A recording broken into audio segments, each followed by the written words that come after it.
Welcome to Barstool Perspective, where we give you a breakdown of the week's news and alcoholic beverage news. Although Brett wants the intro to be, it was the best of times, it was the worst of times. Keep going. No, give me more, Mr. Dickens. All right, let's get into the news. We got a busy week. Oktoberfest is coming up soon. It's only July right now, but we're drinking Oktoberfest beers. It's damn near August. Yeah, I guess. And we're talking Oktoberfest news as well. This year in Germany at the official Oktoberfest, there will be an alcohol-free zone. Mike, how much do you like that? 100% less alcohol, 99% less fun, 75% less chance you're going to get laid. It sounds terrible. I don't know. But if anything, have you ever been to Oktoberfest? I have like not. the real one? Uh-uh. Cincinnati has this whole, like, we're the second biggest Oktoberfest in the world, which I'm not sure is true anymore. But no, it's mostly bullshit. It's a terrible, boring festival. But I don't know. Like, Oktoberfest is one of those things I wanted to do when I was younger. But it's now become like Mardi Gras. Like, just screw that. It sounds miserable and crowded, and I'm not really interested. But I don't know. I mean, it's a beer festival. I fully appreciate like not drinking, but I'm just not sure how I feel about faux drinking. Yeah, the only thing I could think that's good is that all of the party poopers are going to be in their own area. Right. And you It's can going to be the most boring tent. Yeah. Let me get weird and snort powdered mint, and you go and have fun in your tent that does nothing. Yeah. I want to film like the conversation in that tent just to see how much it irritates me. There's, every 30 seconds there's going to be like, we're having just as much fun.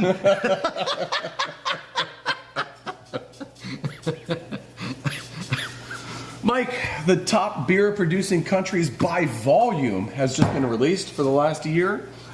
Sheer volume, not per capita.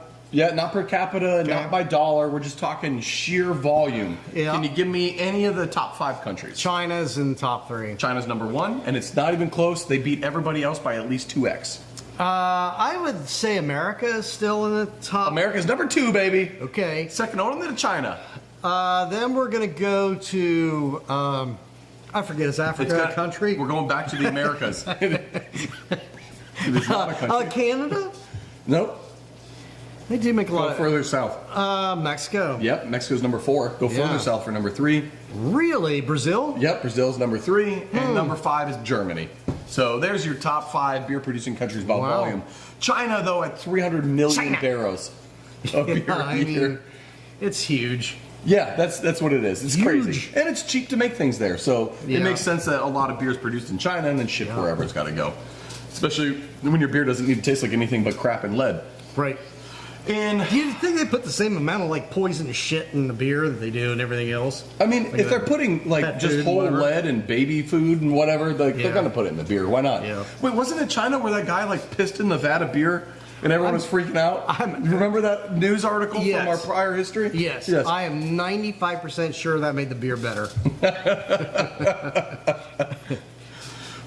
Drink the golden snow apparently in China. Mm-hmm. The top breweries by volume on the backs of countries. Mike, now let me give you some numbers first before you start guessing.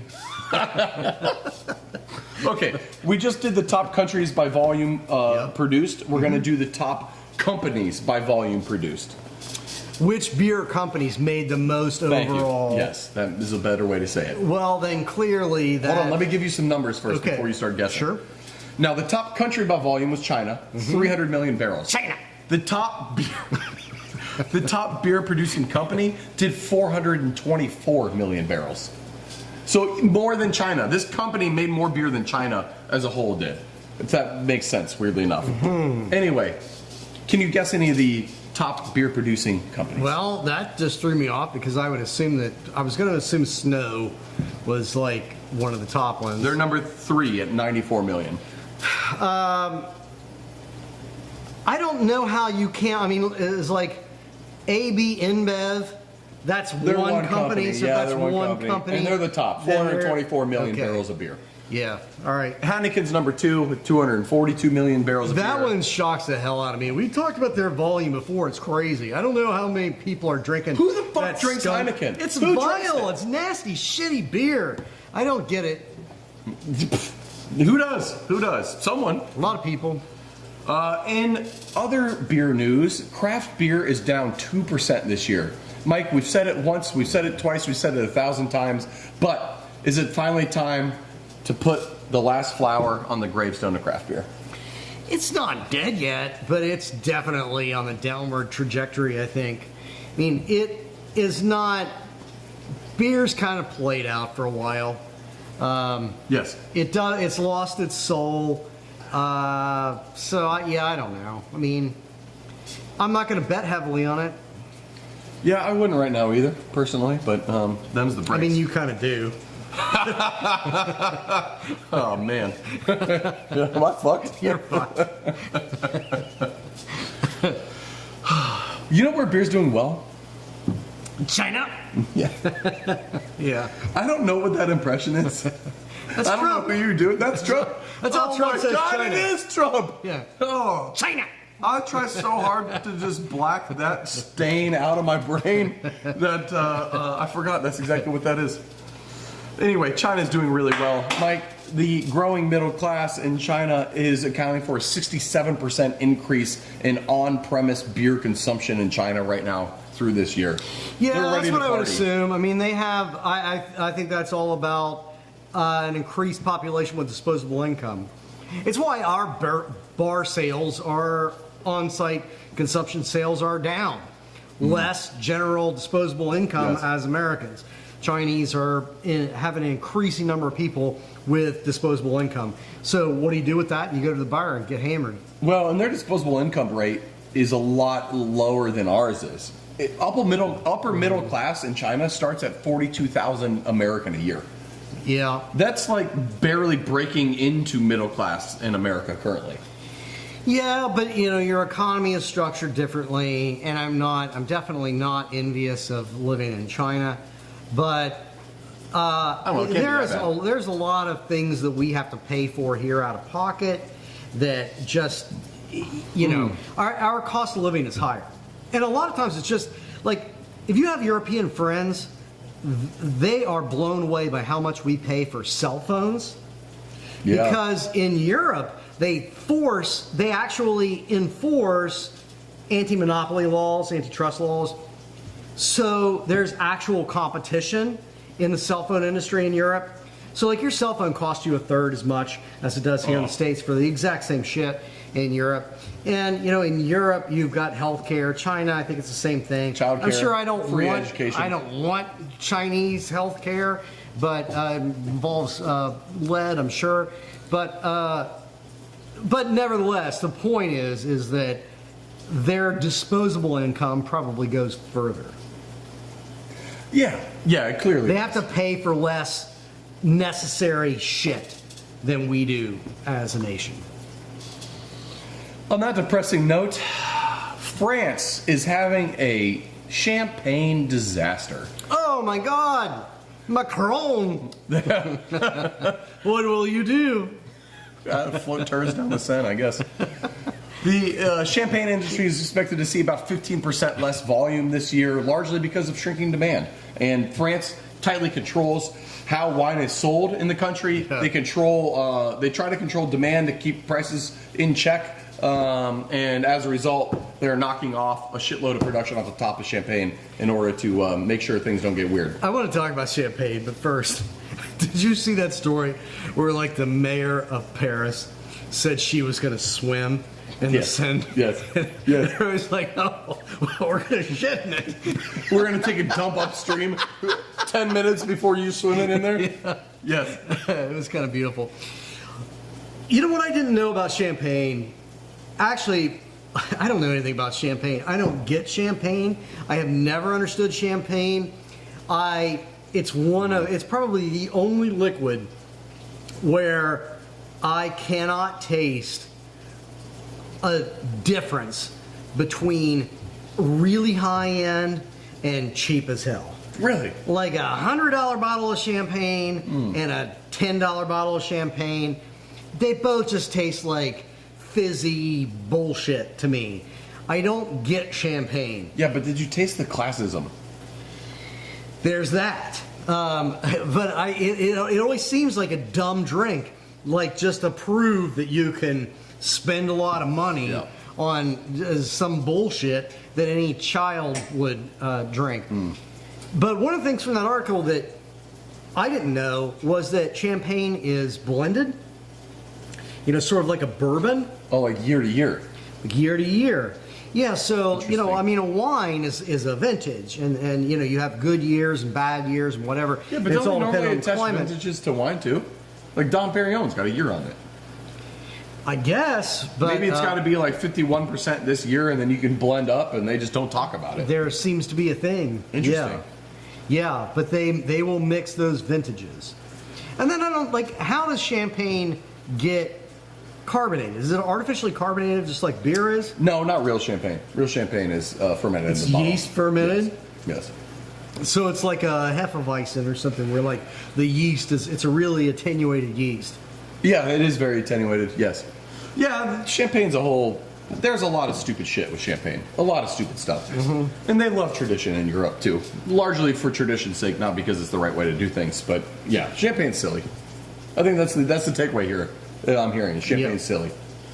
Yeah, and so they're dealing with it by, but champagne is one of those beverages that has to be made in France. Yes. I mean, we can make sparkling wine, but only France can make champagne. Yes, but so can they make they're MILF Mountains, though, Mike? They cannot make MILF Mountain. We can only do MILF Mountain here in the United States. California. It's only a MILF Mountain if it comes from the Napa MILF Valley. Yes. Now, speaking of the MILF Valley, there was a small update to the MILF Mountain scandal, and we use that lovingly. Really, what happened is that this back-dealing money laundering scheme that we've been following for about a year now looks like it's coming down to just misappropriated funds via the tourism board and then bribing, politicians. Sure. So that's how it works. So not a really big update, things we've been saying, but really we just wanted to talk about MILF Mountain again. There's really still no way that MILFs are involved or that there's an actual mountain, but it's still going to be the name of this controversy. In spirits news, the reckoning for bourbon has finally arrived. What? Now, I'm going to give you some numbers that I think are pretty cool. So I hope that they involve me making money on that investment of $500 bottles of Pappy I bought. About that, Mike. So, so if bourbon demand doesn't change between now and the next 5 years, there will be 1.3 million extra barrels of bourbon in this country. Mm-hmm. If demand continues to grow like it has been, there will be 750,000 extra barrels of bourbon in 5 years. Seems like a lot. If it grows 9%, which is 3% more than what it has been growing for the next 5 years, there will still be 500,000 extra barrels of bourbon in 5 years. Yeah. Bourbon is at the edge of a cliff. How much bourbon will we drink, though, if we're a dictatorship by January? Well, since the supposed dictator is a teetotaler, I'm guessing none. Well, the rest of us, though, have to live in his world. I think it's about time, quite frankly. I mean, the bourbon industry has been very good for Kentucky, and that's nice. But this whole bourbon thing has just been...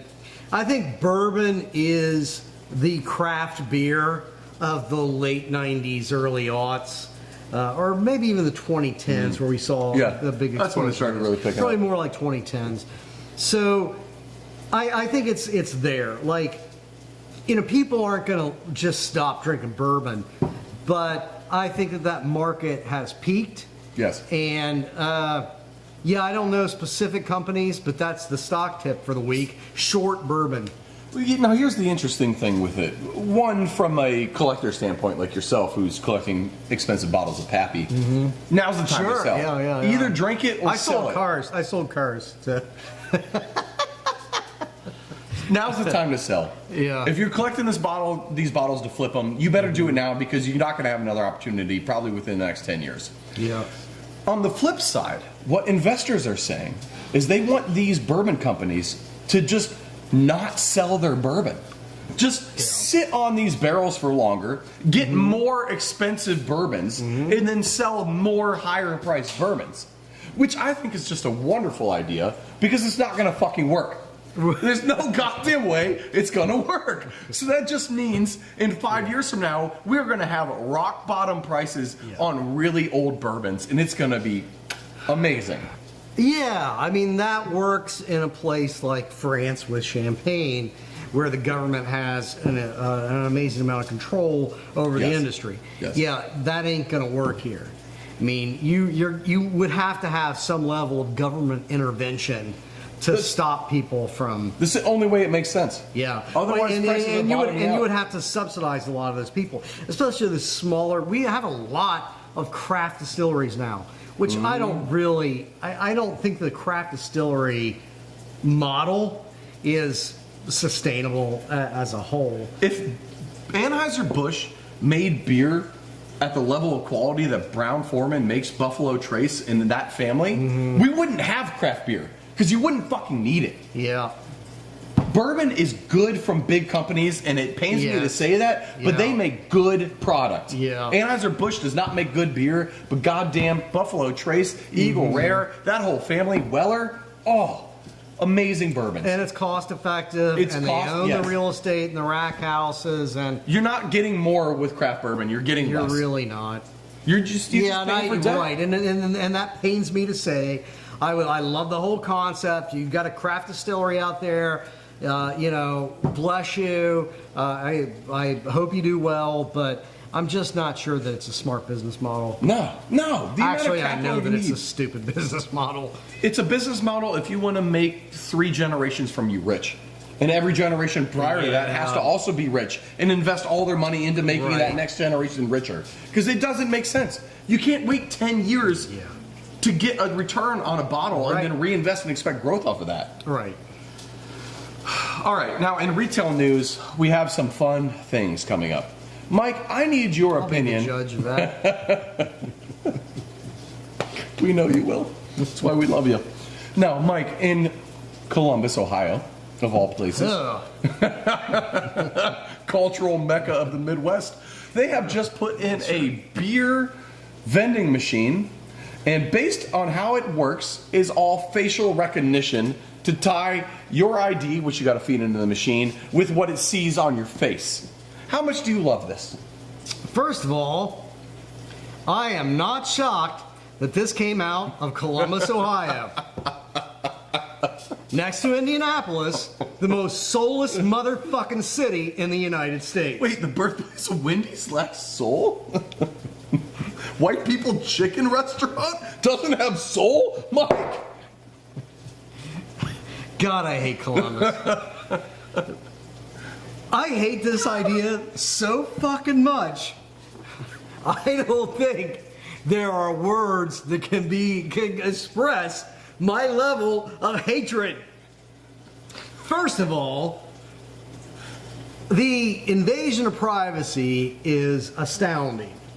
You have to feed your driver's license into a machine, and then it does a facial recognition scan, and then it does what with that information on a secondary data market? Sells it to another company. I mean, for fuck's sake, so that you can buy a beer or a 6-pack or whatever. Whatever brewery's behind this can absolutely go fuck itself and die. Mike, have you thought about the $2 an hour cost savings that this brewery's going to see not having a bartender? $2 an hour, Mike! And that's the other thing. What is the real point of this? The point of this is, like last week, I posited to you whether this greedy horseshit coming from Kroger in particular of getting rid of cashiers and forcing everything into self-checkout. Yeah. Right now, one of the problems with that is the whole pain in the ass of buying a tomato. But another problem is alcohol sales. So, you have to like get somebody to come over dealing with the other 8 fucking machines that are all, have problems and verify your age. This is just like the pour your own at a bar. Yes. They still have someone working the bar, but now they don't get tipped. Yeah. Because I have to pour my own shittier version of a beer. Yeah, although those pour your owns do expect you to tip them still. Oh, I don't for tip reasons them. that I don't It's a either. I pour your own. refuse. Also, you know what's fucked up? To side tangent really quick, a pour your owns. I was at a pour your own place once for a beer industry event, and they put a goddamn volume restriction on how much beer I could buy with the stupid card. 64 fluid ounces is my restriction, which is only 4 pints of beer. I am an industry professional. 4 pints of beer is my fucking start to the evening. Yeah. I'm looking to hit 12 to 16 pints by the end of the night when I'm going out with my bros that also brew beer. Like, goddamn, you're going to tell me that you're going to cut me off artificially? I can handle my fucking beer. I've only had 2 pour your own experiences, and the first one was worse than that. Like, it was an entire brewery on the east side of Cincinnati that, I don't know if it's bankrupt, I sure as fuck hope so.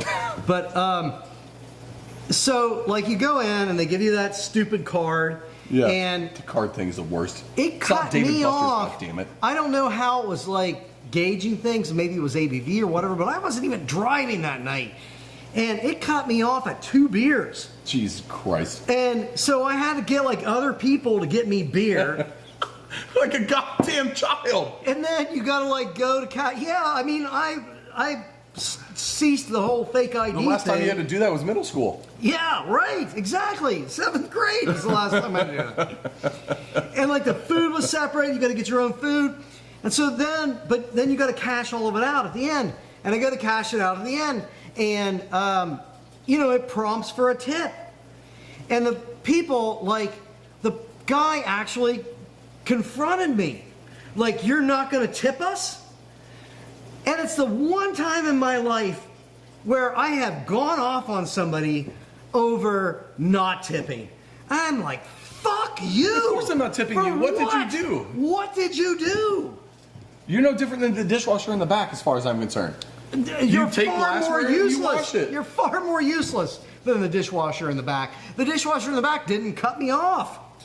No, I mean, the pour your owns is nothing but greed. There's no Yes. benefit to the consumer at all. And I guarantee that bar owner still paid that person $2 an hour. correct. To be the bartender. but That's they didn't why. That's bartend. why that person is pissed off. And like last week, we And it's talked not about our the whole, fault that you're not getting paid. right? I mean, the whole like Trump thing. Tips aren't going to be taxable. What that means is that you're trying to shove more of that expense on. So those beers cost me the same amount of money. Tips aren't going to be they would've taxable. cost Means me. we pay more tips. Correct. Which means we're getting taxed as Correct. consumers. Correct. And if there's one thing that people who like Trump hate, it's taxes.